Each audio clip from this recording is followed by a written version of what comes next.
একটু সামনে দিদি।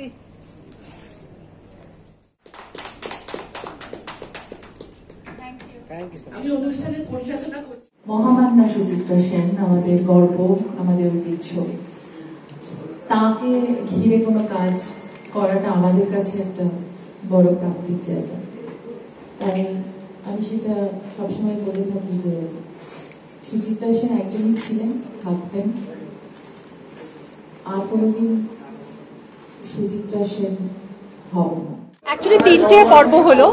প্রথমে আমি নিউ ইয়র্কে গিয়েছিলাম জানুয়ারি মাসে, সেখানে ওয়েবসাইট লঞ্চ হয়েছিল এবং এই সুচিত্রা সেন অ্যাওয়ার্ড শো এবং সেখানে পোস্টার লঞ্চ হলো এবং আমরা সুচিত্রা সেন ইন্টারন্যাশনাল অ্যাওয়ার্ডসের ব্যাপারে যারা যুক্ত হচ্ছেন তাদের সঙ্গে আমরা অনেক আলোচনা করলাম এবং কি কি ছবি ওখানে দেখানো হবে এবং কী কী আরও দুদিন ধরে উৎসব চলবে তার মধ্যে কি হবে সেসব আলোচনা হলো।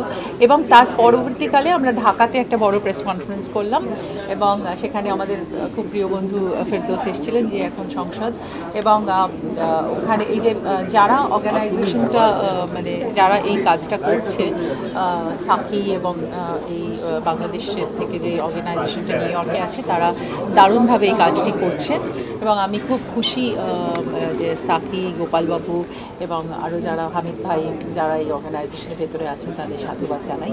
এবং আমরা আরও ভালো ইনফরমেশন পেলাম যে সুচিত্রা সেনের বাড়ি পাবনাতে সেটা রেস্টোর করা হচ্ছে এবং সেটা একটা মিউজিয়াম মতো করা হবে।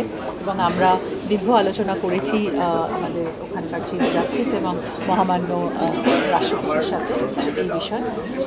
তো সব মিলিয়ে ব্যাপারটা ইজ আ ফ্যান্টাস্টিক থিং যে আমাদের সুচিত্রা সেন আমাদের কাছে স্বপ্নের মতো এবং ওনার কিছু কাজের সঙ্গে আমি যুক্ত থাকতে পেরে আমার খুব ভালো লাগছে এবং আমাকে বলা হয়েছে আমি অ্যাম্বাসাডার এই পুরো ব্যাপারটার। তো আমি ডেফিনেটলি যতটা পারবো এটার প্রচারটাকে বড় জায়গায় নিয়ে যাওয়ার চেষ্টা করব। আজকে প্রেস কনফারেন্স তারই একটা এক্সটেনশন এবং এরপরে নিউ ইয়র্কে ফেস্টিভ্যাল হবে এপ্রিল মাসে এবং সেখানে ফিল্ম ফেস্টিভ্যালে ডেফিনেটলি খুব ভালো ভালো ছবি দেখানো হবে। আর আমি মনে করি যে সুচিত্রা সেনের মানে সুচিত্রা সেন আমাদের বাংলা ছবির ধারক বাহক। ওনার নামাঙ্কিত যদি কোনো ফেস্টিভ্যাল হয় এবং সেখানে অনেক ভালো কিছু কাজ দেখানো যায়, তাহলে আমরা সত্যি সত্যি ইন্টারন্যাশনালি সুচিত্রা সেনকে আরও অনেক বেশিভাবে প্রচারের আলোতে নিয়ে আসতে পারবো এবং সারা বিশ্বেই ওনার এমনিতেই পরিচিতি আছে এবং ছবির মাধ্যমে উনি আরও সবার মধ্যে বেঁচে থাকবেন। নতুন পরিচালক, ভালো পরিচালক যারা কাজ করছেন তারা এই সম্মানটি পাবেন। Thank you.